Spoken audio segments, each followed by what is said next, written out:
Bonsoir à tous, bonsoir à tous. Donc c'est notre dernière et quatrième table ronde qui s'intitule Robots et réalité virtuelle dans la clinique de la personne âgée.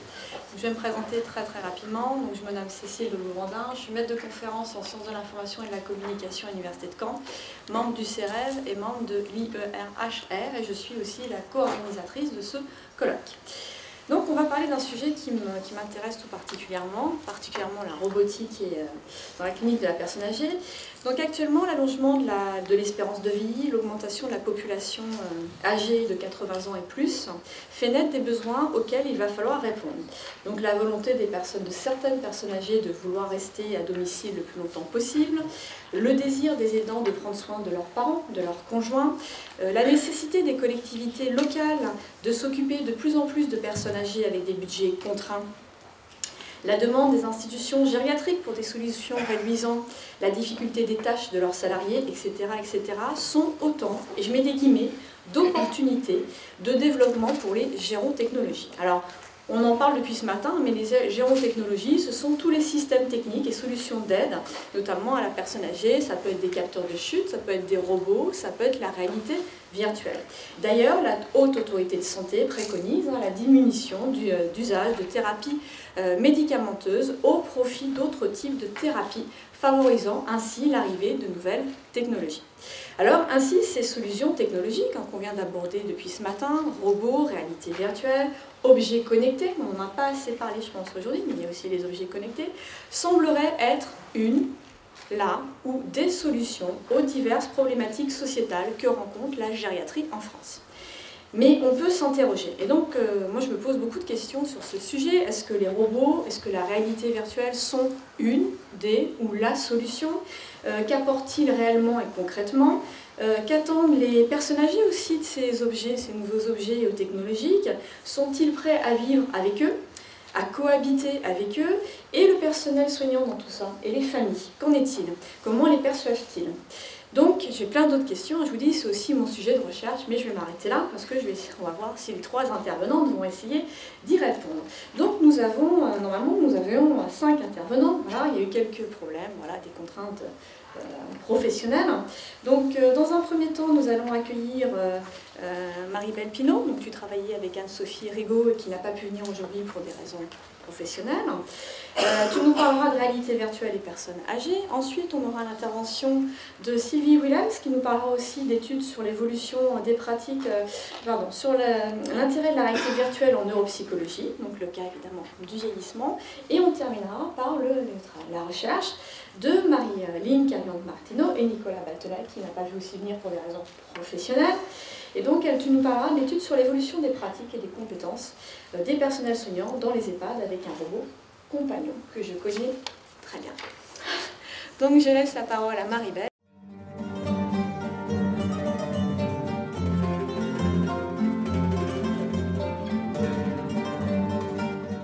Donc effectivement, j'ai travaillé avec le professeur Anne-Sophie Rigaud et je dirige la partie Living Lab de l'hôpital Broca, qui est un hôpital gériatrique, un hôpital public de l'assistance publique hôpitaux de Paris.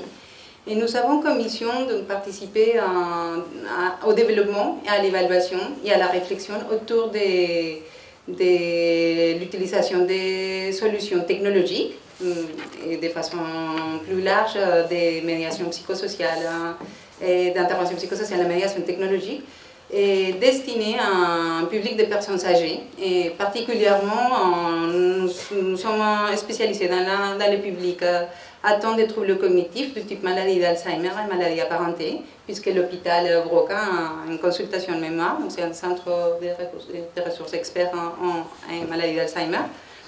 Et donc, ce Living Lab regroupe 3 équipes. D'un côté, il y a la partie recherche, donc nous avons une affiliation à l'Université Paris-Descartes, une équipe d'accueil spécialisée en maladie d'Alzheimer.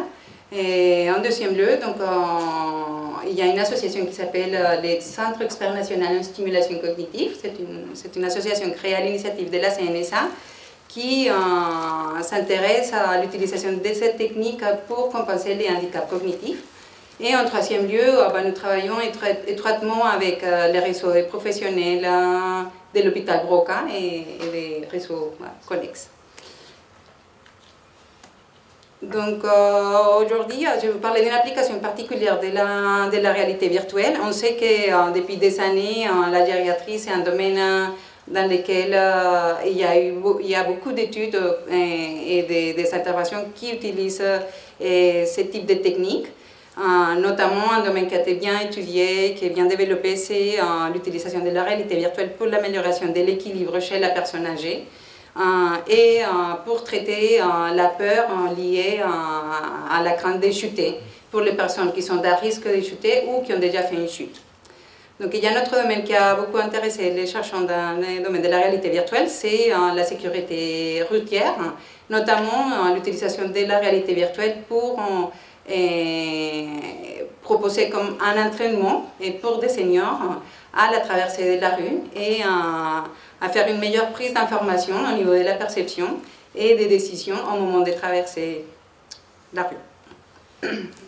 Dans le domaine de la stimulation cognitive et de la rééducation cognitive aussi, la réalité virtuelle était bien utilisée en gériatrie, notamment pour proposer des tâches qui vont être, comme on appelle, écologiques, c'est-à-dire des tâches qui représentent réellement les contextes de vie et de fonctionnement des personnes âgées. Donc là, je vous ai mis une image d'un logiciel qui propose une tâche à faire dans un supermarché. Et puis, plus particulièrement dans les domaines des troubles cognitifs, de la démence par exemple, récemment, il y a toute une série d'applications en réalité virtuelle qui se développent pour favoriser la réminiscence, mais aussi favoriser les moments de détente et de plaisir chez des personnes qui ont une mobilité réduite et pour lesquelles, via la réalité virtuelle, on peut proposer la visite à certains endroits, certains environnements, comme on peut imaginer une plage, un musée, une promenade dans une forêt.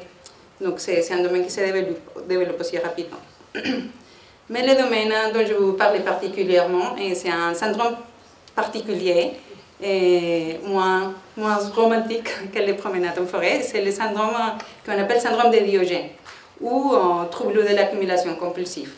Donc, globalement, on peut le définir comme une compulsion qui a la personne à accumuler des objets et une grande difficulté à se débarrasser de ces objets, à tel point que les lieux de vie sont complètement envahis, encombrés, et représentant beaucoup de risques pour la personne elle-même et pour l'entourage. Donc, en termes d'accumulation, on rencontre tout type d'objets. Donc, ça peut être des objets utiles ou des déchets. Et on retrouve aussi un cas particulier, que c'est une variation, c'est le syndrome de Noé, c'est l'accumulation d'animaux. Et donc, comme vous pouvez voir dans cette image, donc ça représente un vrai souci en termes de santé publique. Et par exemple, dans les cas d'accumulation d'animaux, il y a beaucoup de sociétés de protection d'animaux qui s'intéressent à comment repérer ces personnes avant que les troubles soient trop avancés et comment les traiter. Donc, il y a deux classifications diagnostiques, donc une internationale, les troubles de l'accumulation compulsive avec les DSM-5. Et on recoupe, globalement, on explique les symptômes que je viens de vous expliquer rapidement. Donc, la difficulté à jeter. Et cette difficulté est liée à un besoin que la personne ressent, qu'elle doit conserver les objets indépendamment de leur valeur. Et il y a une vraie souffrance à s'en séparer. Donc, ce n'est pas aussi simple de le dire, il faut que tu ranges, il faut que jeter. C'est vraiment très compliqué. Et en général, dans ces cas, quand on arrive à un dégagement des lieux d'habitation, c'est uniquement parce qu'il y a une intervention d'un tiers. Donc, ce tiers peut être la famille, mais c'est souvent des agents d'entretien ou des responsables de logement de la ville ou des bailleurs sociaux, par exemple. Cette accumulation compulsive entraîne effectivement une détresse chez la personne et une altération complète de son fonctionnement social, professionnel ou dans d'autres domaines. Elle n'est pas imputable à d'autres affections médicales ou elle n'est pas mieux expliquée par un trouble mental du type dépression, obsessionnelle compulsive, etc. Donc, il y a une classification française aussi, dans plusieurs cas de critères diagnostiques. Donc, cette classification, ces critères sont proposés par Montfort et collaborateurs. Et eux, ils proposent comme critère principal dans le syndrome Diogène l'absence totale de demande d'aide, que ce soit vers des services sanitaires, sociaux, médico-sociaux. accompagner effectivement cette relation pathologique aux objets, mais que selon les critères de Montfort, peuvent être sur les versants accumulateurs, les plus généralement, mais ça peut être aussi un refus total d'objets. Et d'autres critères secondaires qu'ils incluent, c'est la relation aux autres inhabituels, donc des personnes qui en général sont très isolées, mais on trouve aussi les versants contraires, donc des personnes qui vont au contact, vont chercher toujours les contacts des autres. Et en troisième lieu, une relation au corps inhabituel, le plus souvent avec une négligence totale du corps et de l'hygiène, mais dans l'autre versant aussi, plus rarement, un besoin excessif pour la propreté. Donc nous nous intéressons au syndrome de Diogène depuis déjà 2 ans, parce que c'est un syndrome qu'on retrouve souvent chez la personne âgée, c'est-à-dire que la prévalence augmente avec l'âge. Et c'est des cas qui sont d'une grande complexité pour les services de santé mentale, mais aussi pour en vieillissement et dans les circuits de personnes âgées pour les centres de coordination et personnes âgées. Donc on a commencé à réaliser, pour mieux comprendre la situation des acteurs et identifier les rôles des acteurs qui sont concernés par l'identification et l'accompagnement de ces personnes, nous avons commencé à faire des focus group, notamment avec des bailleurs, donc c'est un des acteurs qu'on a interrogé, et quelques verbatims de ce qu'ils nous racontent de leurs rencontres avec ces personnes. Donc ils nous disent qu'ils vivent isolés, c'est à la fois du monde extérieur, mais même chez eux, ils s'isolent encore plus. Souvent les fenêtres ne sont pas ouvertes ou les volets, parce qu'ils n'y accèdent plus. Mais isolement, c'est-à-dire qu'ils vivent déjà, pas dans le noir, mais un petit peu. Souvent, le réseau familial, amical, il n'y en a pas ou quasiment pas. C'est les gardiens qui sont souvent les lanceurs d'alerte, c'est eux qui ont un rôle principal, qui voient les habitudes des gens. Ces personnes, elles sont abandonnées, c'est-à-dire qu'elles n'ont même plus l'appréhension, enfin la conscience de la mise en danger aussi pour soi. Donc les bailleurs sociaux, pour nous, c'est un acteur très important à rencontrer, parce que le souci actuel, c'est que les personnes qui présentent un syndrome de Diogène, en général, quand elles sont repérées, c'est parce que c'est déjà trop tard. C'est parce que déjà les voisins, ça représente une vraie gêne pour l'entourage. C'est-à-dire que l'appartement il est très très sale, il y a beaucoup de nuisibles, et c'est à ce moment-là qu'arrive le signalement. Et quand ces moments arrivent, en général, la personne elle est bien avancée dans ces problèmes, dans ces difficultés. Et c'est très difficile, parce qu'ils sont dans ces refus de soins, dans ces dénis de la situation, de les orienter vers un parcours. Et normalement, quand les gardiens ou les voisins repèrent la situation, ils vont contacter, notamment dans les logements gérés par des bailleurs sociaux, ce type d'acteurs. Les risques sanitaires sont aussi rapportés, donc la personne Diogène va mettre en péril la santé d'elle-même, mais aussi les côtés sanitaires du logement. C'est un risque sanitaire majeur. Donc les Diogènes sales, c'est les poubelles, les mouches, les moucherons, les cafards, les punaises de lit, les excréments, les animaux stockés. Donc, c'est plus que tout. Et il y a un autre exemple, la personne racontait qu'une des locataires nourrissait les pigeons. Elle voulait que les pigeons viennent, et donc il y avait des pigeons, les bâtiments étaient sales et ils les mettaient à manger chez elle. Donc ils rentraient chez elle et ils mangeaient. Donc c'est un vrai souci de santé publique avec les statistiques. On estime qu'actuellement en France, il y a entre 1 et 3 millions de personnes âgées concernées par ces syndromes. Quelles conséquences donc, sur l'individu de vivre dans ces logements complètement encombrés et insalubres, donc des risques de chute, de nutrition, de non-observance des traitements médicamenteux, des maladies infectieuses à cause de l'insalubrité et des difficultés relationnelles, beaucoup d'isolement, dépression et stress. Sur l'entourage, effectivement, des relations de grands conflits au sein des familles, des pressions de nuisibles, des risques d'incendie, des problèmes légaux, et même en arriver à l'expulsion du domicile. Donc là, un petit graphique pour vous montrer les nombres d'arrêtés préfectoraux liés à solliciter la personne à qu'elle débarrasse et qu'elle nettoie, faite par la police et la préfecture de police d'Île-de-France. Donc on voit une augmentation dans les cas d'arrêtés préfectoraux dans les dernières années. Alors, comment on évalue le syndrome de Diogène? Donc, on va en premier abord, s'il y a un constat, mais ce n'est pas les gardiens ni les bailleurs sociaux qui vont pouvoir poser un diagnostic. Donc, quand la personne arrive à rentrer dans un parcours d'accompagnement, donc c'est l'entretien clinique, et il y a certains outils qui permettent d'évaluer particulièrement le syndrome de Diogène. Donc là, je vous ai mis une image d'un des tests d'encombrement. Et donc, on demande à la personne de citer pour différentes pièces de son logement quel est le niveau d'encombrement qui existe actuellement. Donc, format de prise en charge, il y a les syndromes complexes, il y a peu de méthodes qui sont efficaces.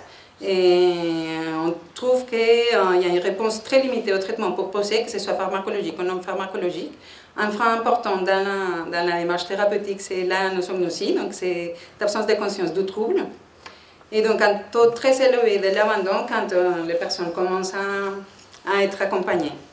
Donc c'est une prise en charge complexe qui nécessite une bonne coordination entre le secteur social et médical.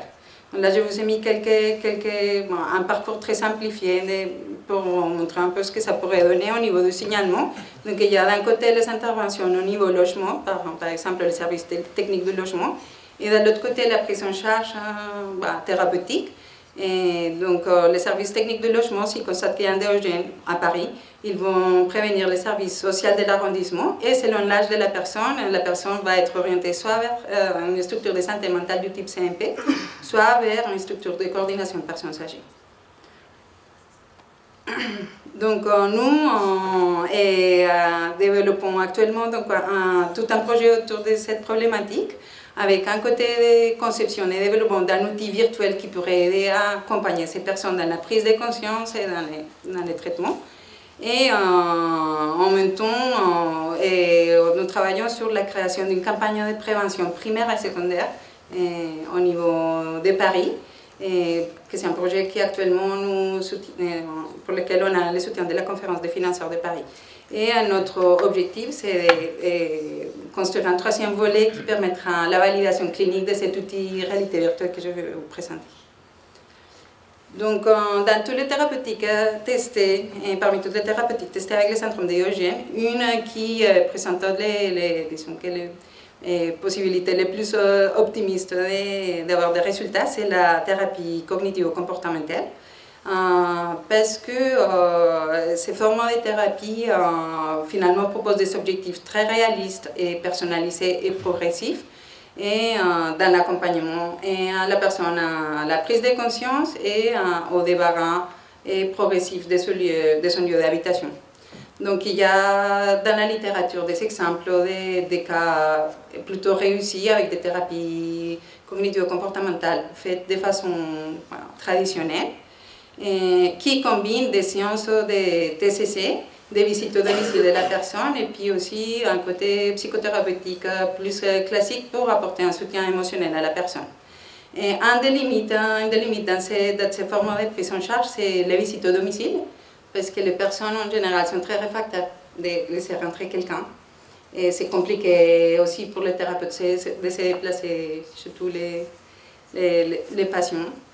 Et donc, tenant compte de ces difficultés, une équipe canadienne a commencé à travailler il y a environ 7-8 ans sur le développement d'un outil réalité virtuelle non immersif dans lequel on proposait l'image d'un appartement encombré et on proposait à la personne de commencer à s'entraîner à débarrasser cet espace non immersif avec des résultats plutôt positifs.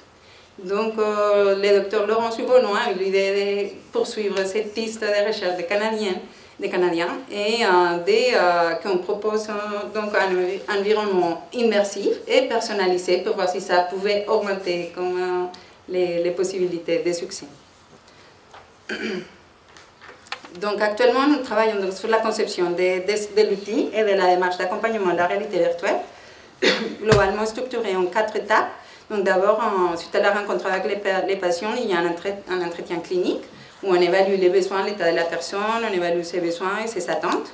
Ensuite, on propose la création d'un espace virtuel qui commence par les dessins que la personne fait elle-même de son propre logement, qu'après on modélise en réalité virtuelle. Donc on a créé un outil qui permet de modéliser à partir d'un plan dessiné un environnement 3D. Ensuite, on procède à encombrer cet espace.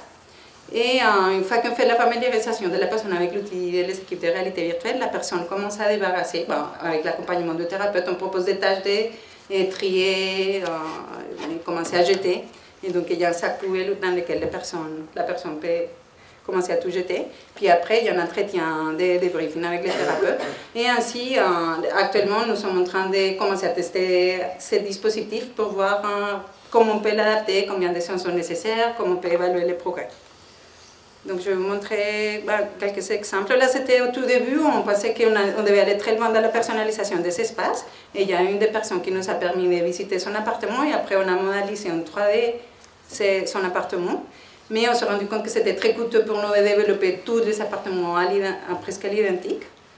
Donc on a commencé à créer des appartements plus génériques. Et donc là, c'est l'exemple d'un dessin, la représentation d'un espace virtuel à droite.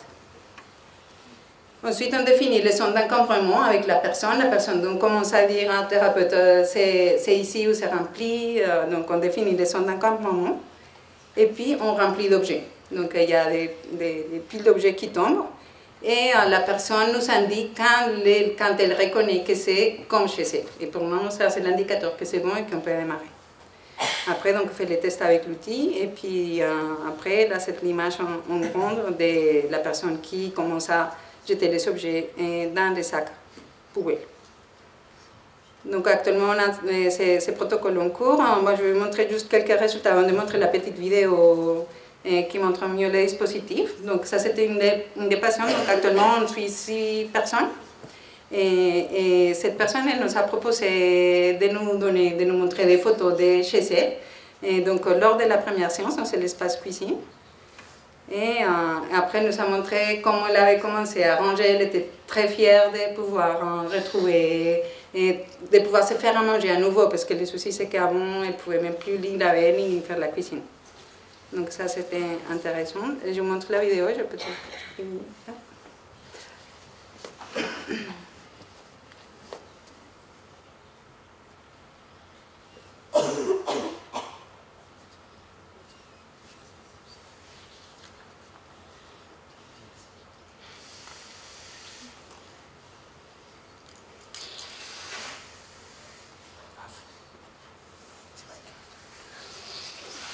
Donc tout ce processus de création se fait vraiment avec la personne et on pense que les relatifs succès qu'on a eu, que les personnes acceptent de continuer à venir, c'est parce qu'il y a une forme d'empowerment de la faire participer dans la construction et d'appropriation de la prise en charge d'elle-même. Et on pense que ça c'est une piste thérapeutique intéressante. Aussi, dans la réalité virtuelle, on pense que c'est une des hypothèses de pourquoi ça fonctionne. Et là, on voit comment c'est la vue avec le casque. C'est aussi de donner le sentiment de contrôle à la personne, d'elle-même peut faire une action efficace, ce qui peut être plus complexe quand on voit la personne dans un cabinet, qu'on lui propose de faire la tâche au domicile. Là, immédiatement, il y a un effet. Et les personnes nous disent, ah, effectivement, comme ça pourrait être chez moi, c'est super, donc c'est motivant. Donc actuellement, on est encore en cours de création de ces protocoles. Pour l'instant, l'acceptabilité de l'outil a été bonne, avec quelques limites, parfois dans la difficulté d'utilisation des manettes. Et on a été aussi obligé de limiter beaucoup les déplacements dans l'espace virtuel, parce que pour les personnes c'était difficile, elles étaient un peu confuses de devoir marcher dans la vie réelle et transporter dans le monde virtuel. Donc on a créé comme un outil de télétransportation. L'autre difficulté qu'on a rencontrée pour l'utilisation des outils, c'était le fait de devoir se pencher pour ramasser les objets. Donc on a créé une pince, c'est pour ça qu'il y a une pince, comme ça la personne, juste avec la manette, peut faire ses mouvements. Donc globalement, l'acceptabilité est bonne, les pistes pour l'instant paraissent positives, mais il y a du travail encore pour voir comment ça évolue. Voilà. Merci beaucoup.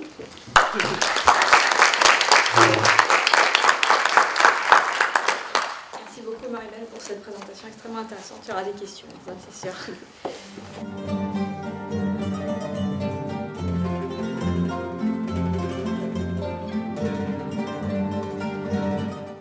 Donc, je suis Sylvie Willems, je viens de Belgique aussi, comme Noël. Je coordonne à l'Université de Liège une clinique psychologique et logopédique, donc ça veut dire orthophonique, dans laquelle on réalise des consultations psychologiques, neuropsychologiques et orthophoniques. Alors nous, notre intérêt par rapport à la réalité virtuelle est toute récente. Ça fait 2 ans qu'on s'y intéresse à différents égards. pour traiter l'anxiété, pour entraîner des adolescents qui bégaient, et alors pas encore en neuropsychologie, mais là on est dans les études pilotes préliminaires. Alors, je voulais vous illustrer ici l'intérêt de la réalité virtuelle via la mémoire épisodique. Vous en avez déjà un petit peu entendu beaucoup parler, plutôt par Pascal Pierino, mais comme on est en fin de journée, j'imagine que la répétition fera du bien pour la consolidation de vos souvenirs. Alors, je vais prendre la peine de retracer pendant 5 minutes les défis que nous lance l'évaluation de la mémoire épisodique. Vous en avez déjà entendu parler avec Pascal, mais je vais reprendre quelques éléments qui sont vraiment importants de garder à l'esprit avant de se lancer dans l'aventure de l'évaluation de la mémoire épisodique. Alors, la mémoire épisodique, vous l'avez entendu, c'est la mémoire des événements personnellement vécus.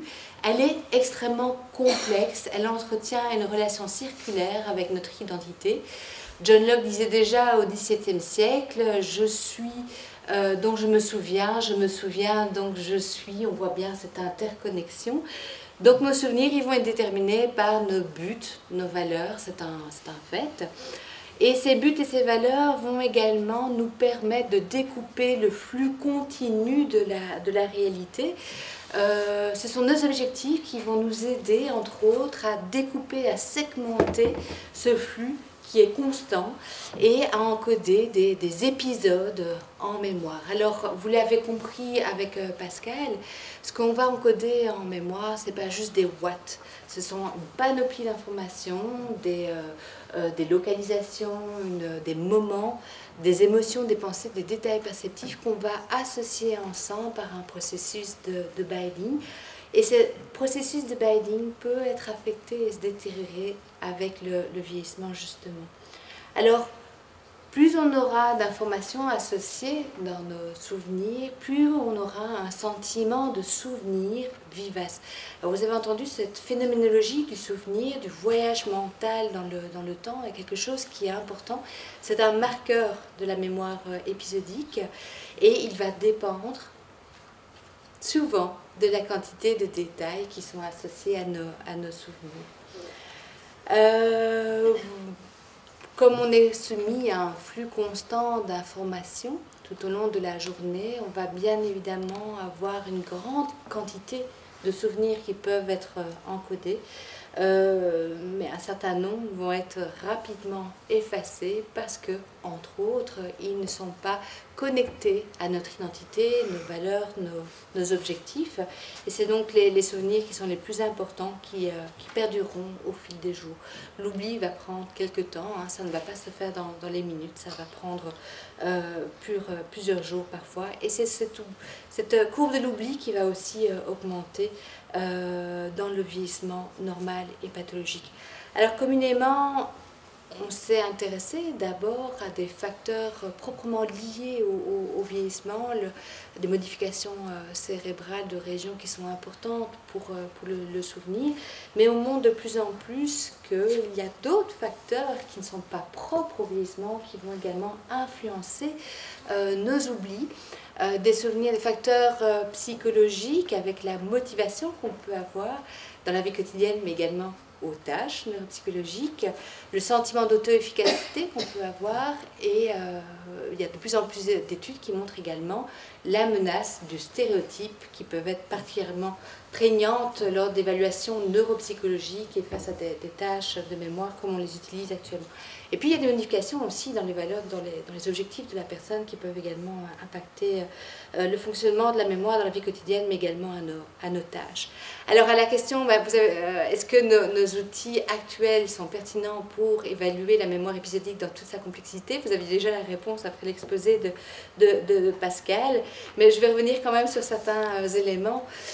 Déjà, c'est dire, la mémoire épisodique, on l'a entendu, elle prend du temps à se développer et elle se dégrade facilement dans le vieillissement, mais également avec d'autres pathologies. On la comprend de mieux en mieux et pourtant nos paradigmes ont du mal à changer, en tout cas ceux qu'on utilise dans la pratique clinique. On utilise toujours des listes à apprendre de façon volontaire, des listes de mots, des listes d'images. et puis qu'on va tester de façon à court terme via des tâches de reconnaissance et des rappels. C'est bien entendu tout à fait insatisfaisant. Alors ici, je cite Marcel van der Linden, qui n'a eu de cesse dans les dernières années de souligner l'aspect insatisfaisant et frustrant de nos tâches qui sont très éloignées de la façon dont la mémoire se forme dans la vie quotidienne. Alors je ne vais pas citer tous les éléments en quoi elles sont frustrantes, mais juste quelques éléments. On est face à des listes, alors que dans la vie quotidienne, c'est un flux d'informations. On a peu d'informations, alors que dans la vie quotidienne, on est soumis à des informations très riches. On est dans de l'attentionnel et pas dans de la volontaire, alors que nos souvenirs s'encodent de façon automatique. Notre matériel, c'est difficile de le rattacher à notre identité, nos valeurs, nos objectifs, parce qu'il est neutre et pas très amusant. Les scores qu'on va recueillir, ça va être des scores quantitatifs, le nombre de mots, le nombre d'images reconnues, alors que dans la vie quotidienne, c'est l'association, la richesse des souvenirs et l'expérience phénoménologique qui est associée, qui va être vraiment important. Alors, voilà, pour cette raison, nos tâches sont insatisfaisantes et prédisent peu les plaintes subjectives et les performances au quotidien de nos patients, ce qui est évidemment fort embêtant. Alors pour toutes ces raisons, la réalité virtuelle possède de nombreux atouts, je ne vais pas les citer, interactivité, multisensorielle, et donc plusieurs auteurs ont vu l'intérêt de la réalité virtuelle pour évaluer la mémoire épisodique dans toute sa splendeur. Alors je vais donner juste quelques exemples avec l'équipe ici de Bâle qui a plongé des personnes plus âgées, des personnes plus jeunes dans une cuisine virtuelle, en faisant apparaître différents objets à différentes localisations, et ils ont pu montrer de la sorte que les personnes plus âgées en fait avaient plus facile de faire cette tâche que les tâches standards, en tout cas les écarts entre sujets plus âgés et plus jeunes étaient réduits dans cette tâche en réalité virtuelle. Or ici on voit bien qu'on reste encore assez éloigné de la façon dont la mémoire épisodique va fonctionner dans la vie quotidienne. Des objets qui apparaissent dans une cuisine, c'est pas très écologique. Et alors moi je préfère les études justement de Pascal Piolino, qui a été vraiment pionnière dans ce domaine, avec cette ville qui a été modélisée et qui permet de confronter les sujets à des flux d'informations réellement, avec cette balade dans la ville dans laquelle il va y avoir différents événements auxquels on va être confronté. Alors il y a eu une panoplie d'études, je ne vais pas tous les citer, juste quelques données qui m'ont marqué. Le fait que, oui, il y a un effet de l'âge, mais il ne va pas être sur le souvenir des événements en tant que tel, mais sur la richesse des souvenirs, sur la quantité d'informations qui va être associée. Et ça, on peut bien le montrer grâce à cette réalité virtuelle. Autre donnée que moi j'aime bien, c'est que oui, il y a un effet de l'âge, mais moins en encodage incident, tout comme nos mémoires se forment dans la vie quotidienne. On n'est pas en encodage volontaire la plupart du temps. Alors mon dos de Google qui s'active. Alors une dernière étude que je vais citer juste à titre d'illustration de l'équipe de Sylvie Belleville au Canada, qui a ceci d'intéressant d'avoir testé à la fois l'encodage et la récupération se fait dans ce petit magasin virtuel. Et alors ici ils ont utilisé un casque, un visio-casque, et ils ont montré que c'était assez bien toléré, mais c'est chez des sujets plus âgés, mais qui n'ont pas de troubles neurologiques associés. Alors, nous, ce qu'on a voulu faire à Liège, c'est s'intéresser à la qualité du souvenir associée à l'expérience virtuelle et comparer cette qualité du souvenir chez des sujets jeunes et des sujets plus âgés. Alors pourquoi on s'est posé cette question? Parce qu'en fait on est confronté à des données intéressantes de la littérature, et en tout cas qui me posaient question. Chez les sujets jeunes, on va trouver une corrélation étroite entre la performance objective, c'est-à-dire la quantité d'informations qui vont être appelées, et le souvenir qui est associé, la vivacité du souvenir qui est associé. Et chez les personnes plus âgées, cette association, elle devient un petit peu moins évidente. On va trouver des personnes âgées qui, alors qu'ils arrivent à récupérer moins de détails objectifs, vont pourtant avoir des sentiments de souvenirs qui parfois sont même supérieurs à ceux observés chez les sujets jeunes. Alors on peut se poser des questions par rapport à ces résultats. C'est est-ce que nos personnes, les personnes plus âgées avec le temps, vont effectivement de moins en moins récupérer de détails, mais être en même temps de plus en plus incapables d'évaluer la qualité de leurs souvenirs, ou est-ce que nos tâches sont insatisfaisantes et ne permettent pas de recueillir l'entièreté des détails qui sont associés dans leurs souvenirs et qui vont déterminer leur sentiment de vivacité. Alors, pour poser cette question, nous avons placé des sujets jeunes et des sujets plus âgés dans un appartement virtuel de Stéphane Bouchard. Ici, nous avons utilisé un visiocasque. Nous n'avons pas mentionné qu'il y aurait une tâche de mémoire par la suite et nous avons mis en place un scénario de manière à ce qu'il puisse y avoir une certaine référence à soi. Un scénario qui a du sens. Alors ici, c'est avec des Wallons, donc au sud de la Belgique. Les Wallons adorent passer un week-end à la mer, donc nous leur avons proposé d'imaginer un week-end à la mer avec la personne de leur choix, dans le lieu de leur choix, et en leur demandant d'imaginer d'aller visiter un appartement de location. Après, nous leur avons demandé de faire un saut dans le temps et imaginer qu'ils devaient quitter malheureusement déjà cet appartement et réaliser toute une série de tâches. Ce sont des tâches qui ont été créées avec l'aide de personnes jeunes et plus âgées pour avoir des tâches vraiment pertinentes. Qu'est-ce qu'on fait quand on quitte un appartement de location? On vide la poubelle, on fait la vaisselle, on replie sa valise, etc. Donc un certain nombre de tâches pour avoir un scénario standardisé et puis en demandant à la personne de verbaliser tout ce qu'elle ressentait et ce qu'elle pensait. Et puis 2 jours plus tard, 48 heures plus tard, donc on demandait à la personne de refaire mentalement le parcours en verbalisant un maximum de détails. Alors je vais passer sur cette dia. On a évidemment utilisé toute une série de tâches standards pour comparer nos performances après l'expérience virtuelle avec les performances obtenues dans des tâches classiques. Alors en nous inspirant des études de Pascal Pioino, on a découpé les souvenirs rapportés concernant les actions pour avoir toute une série d'informations qui étaient associées aux souvenirs. Alors premier résultat intéressant, on n'a pratiquement pas de différence entre personnes jeunes et personnes plus âgées. Les seules différences qu'on obtient concernent des détails perceptifs périphériques. Sinon, pour les autres types de détails, l'objet, la localisation, le moment, les détails internes, on obtient la même quantité de détails rappelés chez les plus jeunes et les plus âgés. Deuxième résultat intéressant, quand on regarde ce qui fait qu'un souvenir est vivace chez les personnes les plus jeunes, on va voir que c'est l'objet. L'objet central pour l'action et la localisation de l'objet.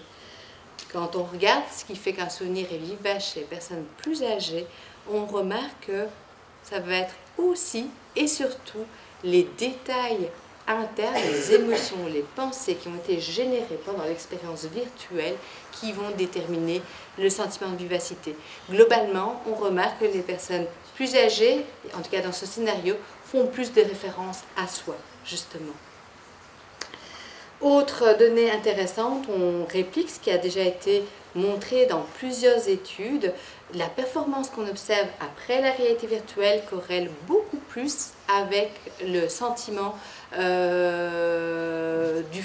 quant à le fonctionnement de la mémoire dans la vie quotidienne, statistiquement plus qu'avec nos tâches standards, même celles qui se veulent les plus écologiques. Donc là, on a une forte corrélation.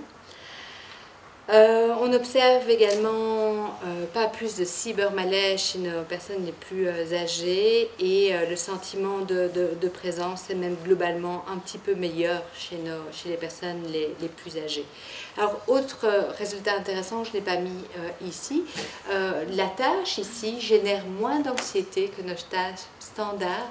Les personnes âgées ont trouvé la tâche plus ludique et moins stressante que l'évaluation telle qu'on le propose avec nos listes de mots classiquement en neuropsychologie. Alors une dernière question qu'on s'est posée, c'est est-ce que nos résultats sont valides ou est-ce que le fait d'avoir demandé à nos sujets de naviguer activement dans l'appartement pouvait impacter la performance en étant un fardeau cognitif pour la personne?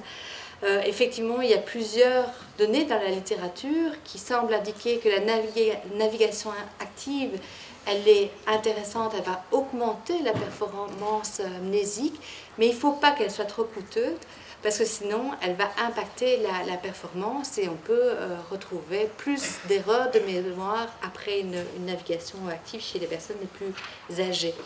Alors nous, on s'est dit, bah, tiens, dans des expériences pilotes, on va essayer de mettre en place des phases de familiarisation pour voir s'il y a moyen de totalement familiariser la personne pour qu'elle se sente vraiment à l'aise avec les manettes. Alors on a fait 2 études.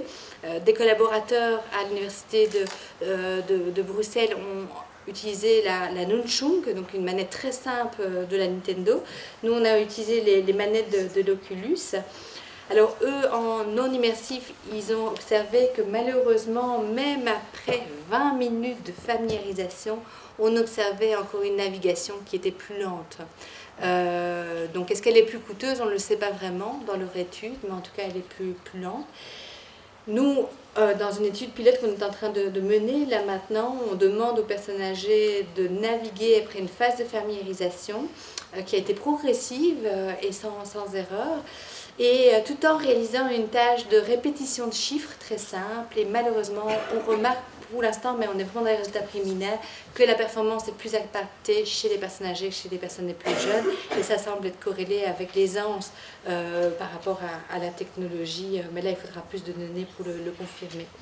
Alors, la réalité virtuelle, créer des expériences pour pouvoir tester après la mémoire épisodique, là je pense que clairement oui, il y a toute une série d'études qui le montrent, qui montrent son intérêt. Le réalisme ne semble pas tout à fait important, mais par contre la quantité de détails présents dans l'environnement et pouvant être après rappelés par les personnes semble indispensable. Détails visuels sont, et moi j'aurais tendance à rappeler, détails également personnels que la personne aurait pu projeter dans l'environnement. C'est indispensable étant donné cette interaction de la mémoire avec l'identité. Alors la navigation active, c'est encore un défi. Là, il devra y avoir encore des études qui montrent que effectivement c'est bien valide, que les performances observées pour la mémoire sont bien valides et qu'il n'y a pas un impact trop grand de la navigation active. Voilà, merci pour votre attention.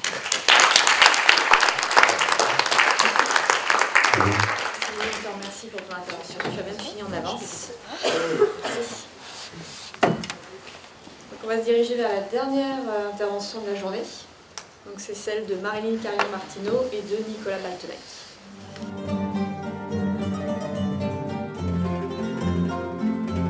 Voilà, donc tout d'abord, je voulais remercier les organisateurs et Nicolas se joint à moi pour vous remercier chaleureusement pour l'invitation. Je me présente rapidement, donc je suis Marilyn Carrion-Martineau, je suis psychologue du travail. Je réalise actuellement une thèse en ergonomie sur les processus créatifs et le travail collectif en Fab Lab. Donc un petit peu éloigné, pour autant j'ai travaillé 4 ans en recherche sur Paro et je vais partager une petite partie des résultats. Résultats qui sont plus des questions que des réponses, parce que j'ai ouvert plein de questions mais j'ai pas trouvé beaucoup de réponses. Donc voilà. Pour situer le contexte, c'est une recherche qui a été financée par la Mutualité française de la Loire. C'était une grosse recherche qui impliquait plusieurs laboratoires et pour avoir une vision à la fois socio-ethnographique, clinique et psychologique. Et donc moi je faisais partie du laboratoire P2S où on avait en charge de voir l'impact du robot sur la vie des patients, sur la relation de soins et sur la relation avec les familles. Donc là, moi, je vais m'attarder particulièrement sur la relation de soins et comment est-ce qu'en fait, le robot, quand on le met dans la relation, il vient changer l'activité du soignant. Donc au niveau du contexte, c'est la Haute Autorité Santé en 2011 qui préconise les thérapies non médicamenteuses pour les maladies de type Alzheimer et apparentées.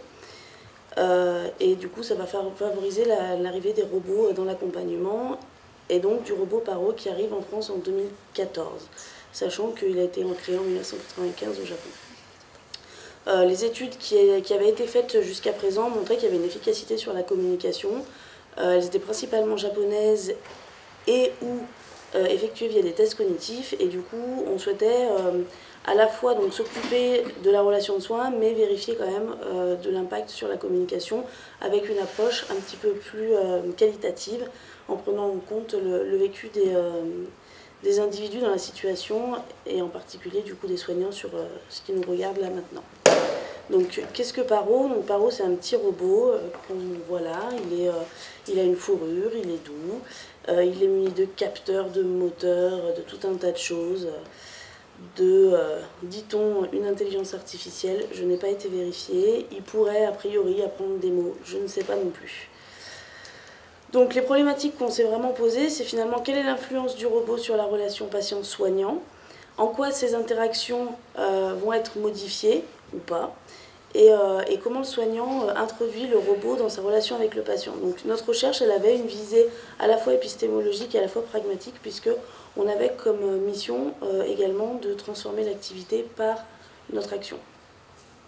Au niveau des hypothèses, donc, on voulait d'abord vérifier au niveau de la communication verbale s'il y avait un changement sur la communication non verbale, et voir un petit peu en termes d'interaction avec le personnel soignant ce qui pouvait se jouer. Pour cela, on a mis une méthodologie un petit peu particulière qui est plus riche que ça, mais je vais insister sur le point qui est un peu plus complexe. Donc on est intervenu dans 3 EHPAD et on a pris 6 couples résidentes soignantes, puisque c'était exclusivement des femmes, sachant qu'en fait on en a pris 12 à la base, mais pour des raisons évidentes de turnover des personnels et de personnes en fin de vie, on avait comme objectif d'atteindre 6 couples en fin d'études qui a duré 3 ans, et nous y sommes arrivés. Donc chaque couple a été vu 3 fois avec caméra au point. Donc on a filmé des interactions entre résidents et soignants dans des situations choisies par le soignant, donc ça pouvait être vernir les ongles, la lecture d'un journal, etc., mais où il n'y avait pas Paro.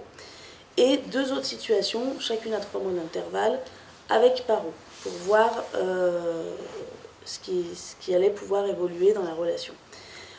Il faut savoir que les soignants ne recevaient comme formation qu'une formation technique, la formation du distributeur, c'est-à-dire comment est-ce qu'on l'allume, classiquement, voilà, à quoi il est censé servir, mais sans plus de précision. Et dans le cadre de notre recherche, les soignants avaient reçu comme consigne d'introduire le robot à minima 1 fois par semaine avec le résident qui faisait partie du protocole.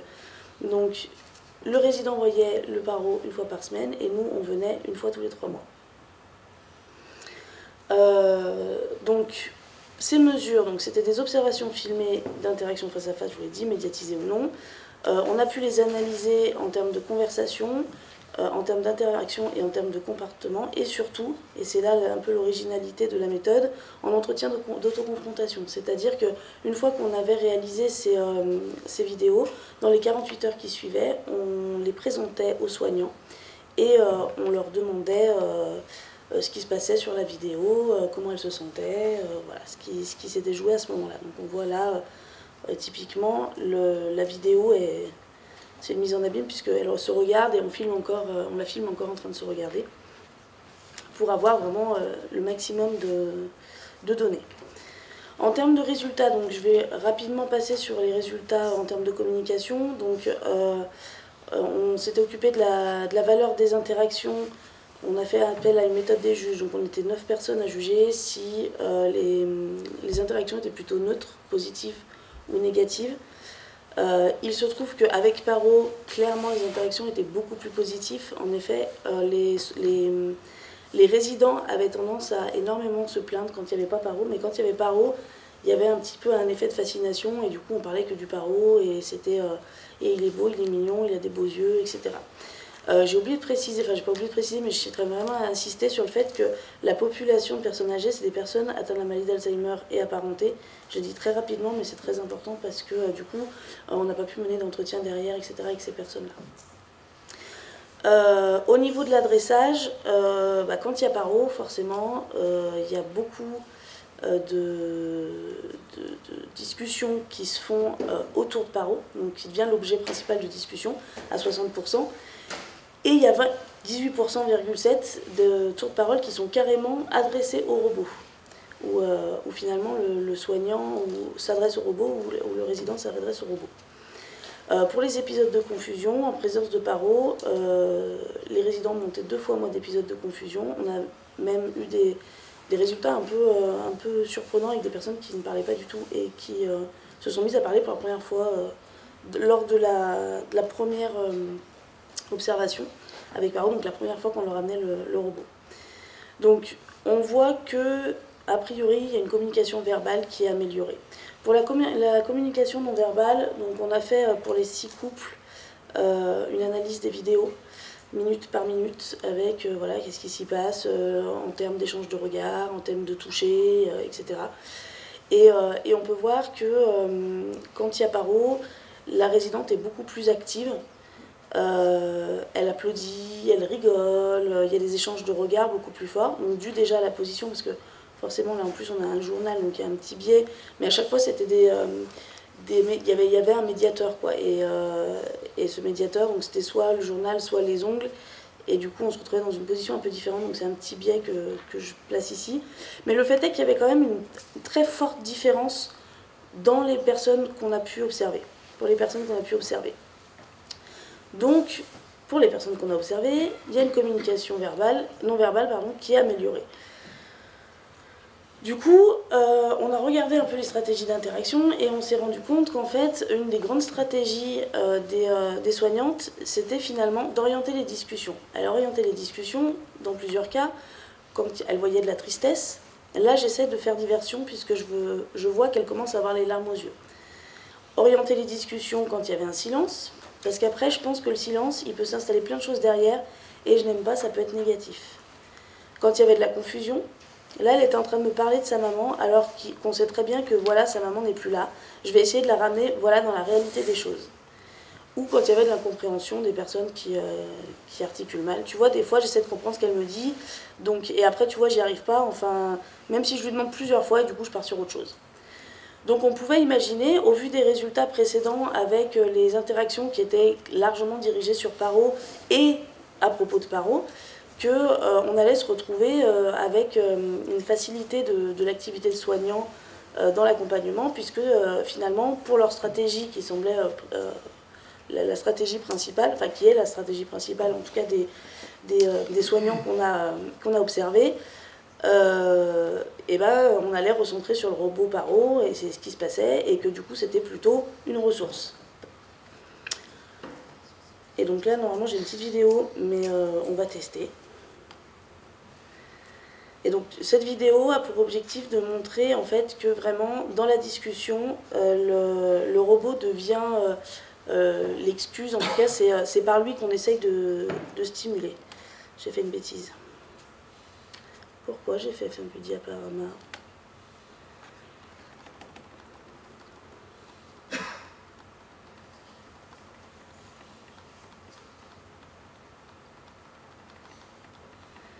Voilà.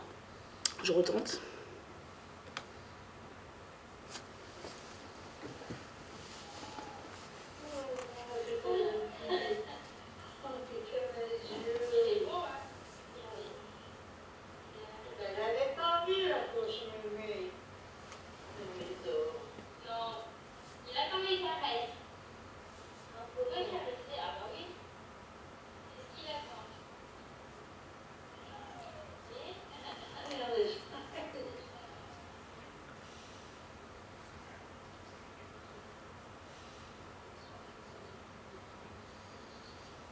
Donc vraiment, c'est les caractéristiques physiques du robot et ses capacités d'interaction qui sont sollicitées pour l'accompagnement. Donc il bouge, il est doux, il a des grands yeux, regardez, il vous regarde. Regardez-le, regardez ses petits yeux, levez la oreille. Là. Il ferme ses yeux, il bouge ses yeux, il dort. Il s'endort, il est bien dans vos bras. Il vous fait un câlin. Il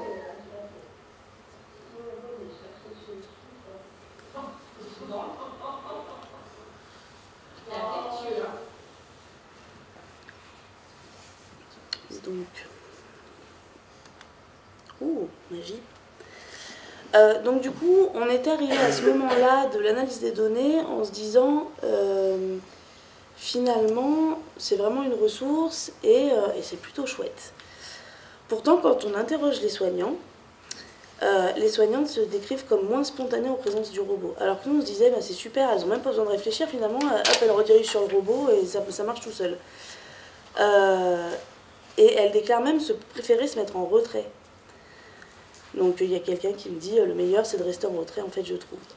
Et là, on se dit, bah, malgré une communication qui est améliorée pour les résidentes et qui est observée par les soignantes se sentent complètement inutiles dans l'interaction en présence du robot, et il y a une perte de sens dans leur activité qui les pousse à se mettre en retrait.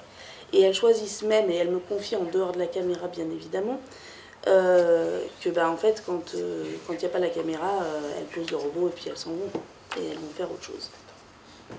Donc à ce moment-là, on se dit bah, peut-être que finalement, il faut du temps pour s'approprier l'objet, parce que c'est un objet qui est nouveau pour elles n'ont pas eu particulièrement de formation. On va voir ce qui se passe 3 mois plus tard.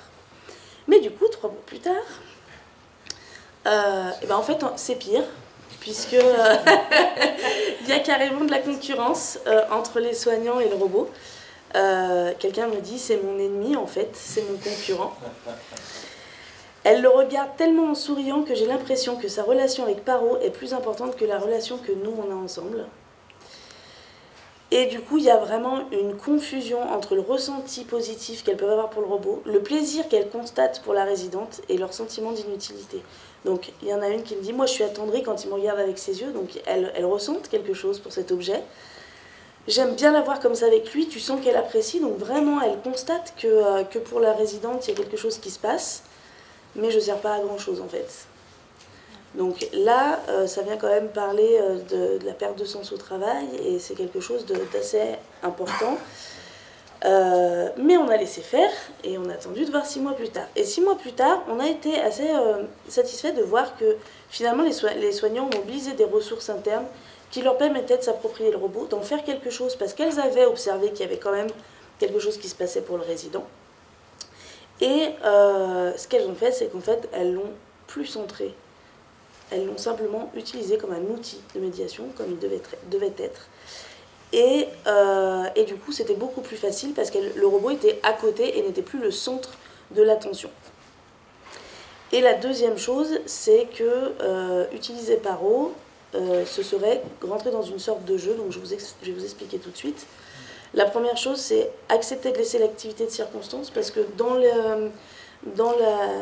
les enjeux de perte de sens, il y avait le fait des rôles, dont on a aussi parlé dans la journée, le fait que le soignant a comme rôle de prendre soin du résident, et qu'il y avait un renversement qui se faisait, où le résident prenait soin du robot, et qui mettait vraiment en instabilité les soignants. Et il y a une soignante qui dit « Je suis rentrée dans son monde à elle, voilà, j'ai oublié mon rôle à moi d'être aide-soignante, de s'occuper des soins. J'ai carrément laissé mon deuxième côté, donc je suis rentrée dans son côté à elle, dans son monde à elle, en disant oui, il faut jouer le jeu, voilà ses Paro. » Et donc à ce moment-là, elle a accepté de ne plus être la soignante, mais d'être dans un jeu de simulation comme on pourrait être dans un autre jeu. Donc l'idée, ce serait d'accepter la simulation et le faire comme si. Le problème, c'est qu'on a quand même des freins sur cette partie-là de simulation, parce que j'ai l'impression de ne pas être honnête en fait avec elle, parce que c'est pas un humain en fait, je parle avec une peluche, donc je me sens ridicule, sous-entendu. Et on a un petit peu le fait un peu inverse, je suis déçue parce qu'il mérite d'être pris. Comment je pourrais dire? Après c'est délicat, parce que ouais, pris pour quelqu'un de réel et d'humain, non, mais pas un robot non plus. Soignant, hein, qui dit ça. Je pense que moi-même, je ne sais pas quelle place lui donner.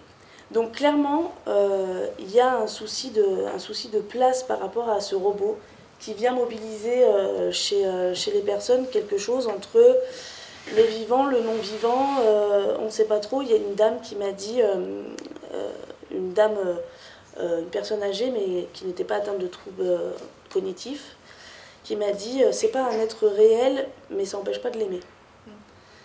Et je suis restée là-dessus, avec plein de questions. Et du coup, en discussion, au lieu d'apporter des résultats nouveaux et révolutionnaires, je pose des questions vraiment sur la place de l'accompagnement dans l'activité des soignants, parce que dans l'organisation des EHPAD que j'ai pu rencontrer, j'ai des soignants en souffrance, en extrême souffrance, parce que si elles décident de prendre 10 minutes pour s'occuper d'une personne âgée, avec paro ou pas avec paro d'ailleurs, elles se retrouvent exclues de l'équipe, elles se retrouvent jugées, parce qu'elles n'ont pas conscience que quand elles utilisent paro, ben, ce qui est important c'est elles et pas le robot, que le robot n'est qu'un outil comme un autre, qui certes a des résultats et encore toutes mesures gardées, puisque on sait que ça ne marche pas sur tout le monde, que c'est pas universel, que c'est personnel dépendant, résident dépendant et finalement temporalité dépendant, puisque ça peut très bien aller avec une personne un jour et puis pas du tout le lendemain.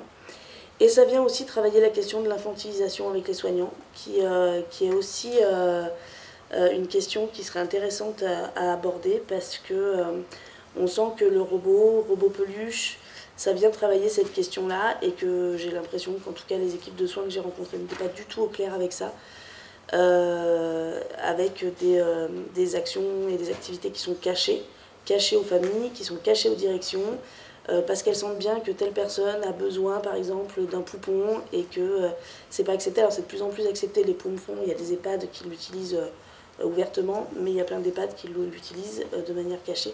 Donc ces deux versants, je pense qu'il serait important de venir retravailler, et je pense dans la formation même des métiers du soin. Et pas juste une formation, bah on a mis paro et on va faire une petite formation paro, mais vraiment plutôt au départ. Merci pour votre attention.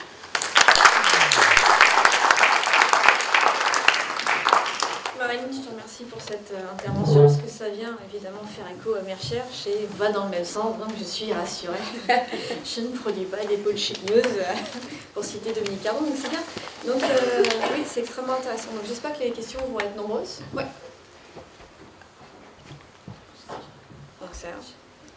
Et puis, oui, un grand merci pour votre présentation sur paro. Alors, dans la discussion, je pense quand même de plus en plus qu'il faudrait que les paros soient introduits comme des outils ludiques, des outils de jeu.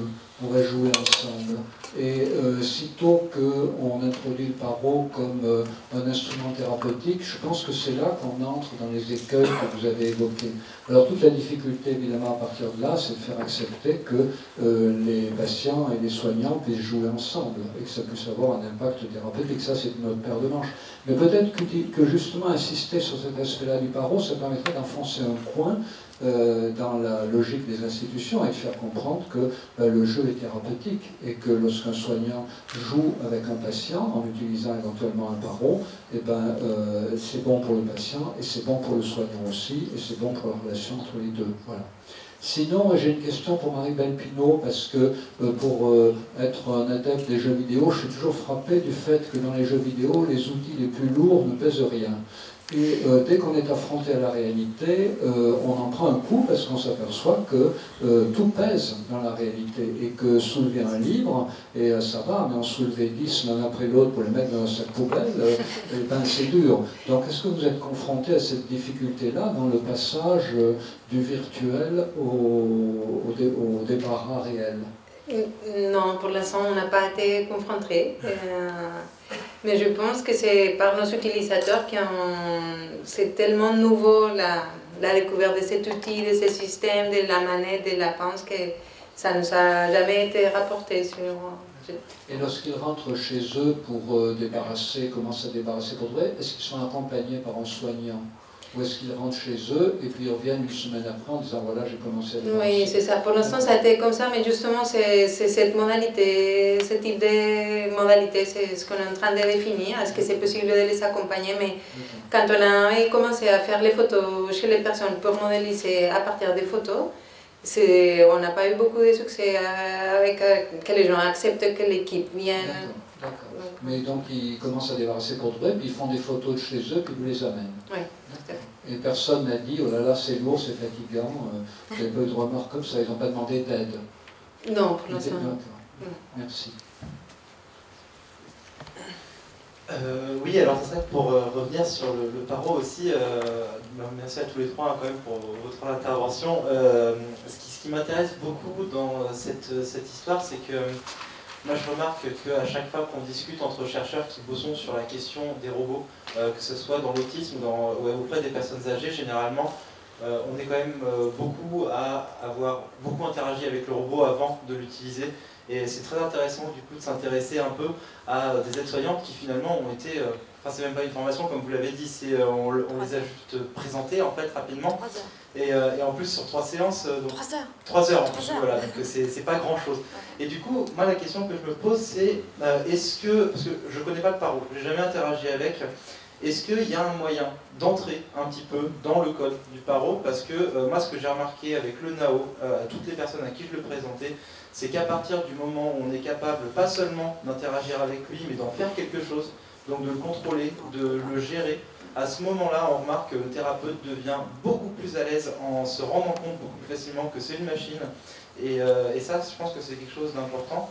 Et aussi, autre petite question, plus sur la question de l'éthique. Comment est-ce que vous présentez le paro aux personnes âgées? Parce que il est doux, il est mignon, mais est-ce que, alors c'est un robot, attention, on l'a allumé devant vous, attention, il a bientôt plus de batterie, ou des choses comme ça, ou alors est-ce qu'au contraire, il y a un doute qui plane un petit peu aussi pour les personnes âgées, parce que je pense que c'est aussi quelque chose d'important à prendre en compte, de redonner cette place d'objet, qui bouge en fait, mais d'objet quand même aux patients. Alors, première question, oui, on peut intervenir, on peut baisser le son. Ouais, c'est tout. Voilà, à la fin de la discussion. Ensuite, on peut l'éteindre et l'allumer. Oui, l'éteindre et l'allumer, effectivement. Il y a 3 boutons, un bouton qui éteint, allume, un bouton qui augmente le son et un bouton qui baisse le son. Alors, on va presque penser à une charte éthique des soignants, qui est des robots qu'on puisse... Oui, mais c'est intéressant, je peux revenir parce que Nao, c'est une production française qui a été rachetée par une compagnie, mais Paro, c'est une production japonaise. Donc peut-être aussi que dans la conception, ils n'ont pas le même point de vue.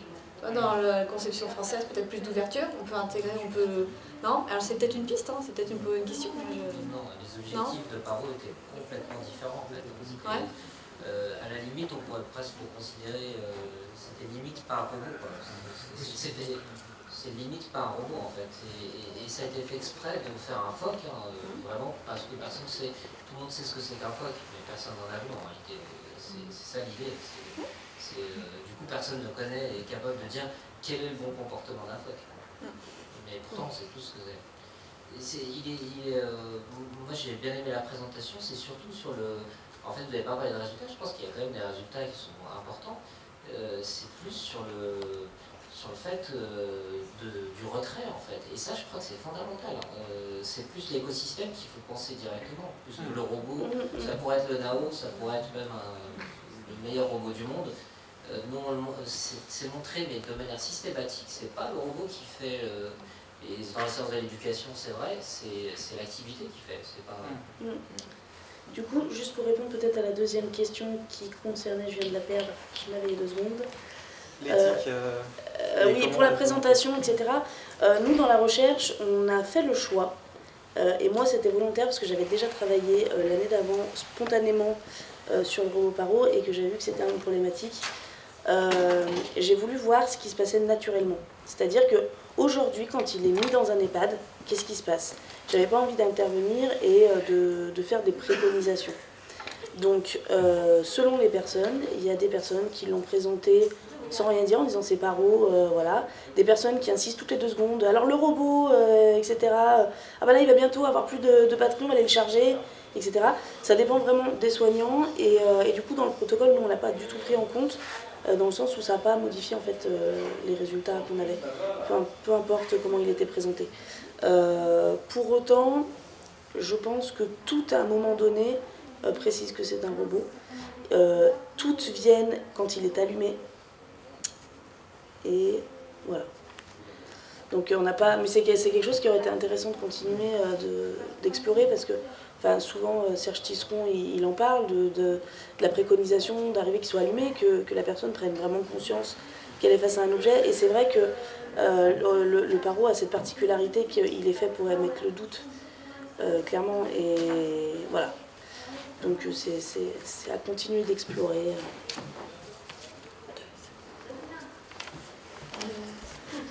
question concernait justement Paro aussi. Est-ce que vous pensez, si on laisse de côté l'aspect hygiénique, qu'il y a un intérêt fort par rapport à la zoothérapie? Je ne vais pas pouvoir répondre de manière scientifique puisque je n'ai pas fait de comparaison. Les études montrent qu'il y a des effets qui sont comparables. Moi, je pense que c'est juste pas du tout la même activité. Moi, je le comparerais, mais alors pas du tout. On est dans de la simulation, on est dans du jeu. L'animal, il a ses propres états d'âme. Il va vouloir venir, il va pas vouloir venir. Il va faire des choix.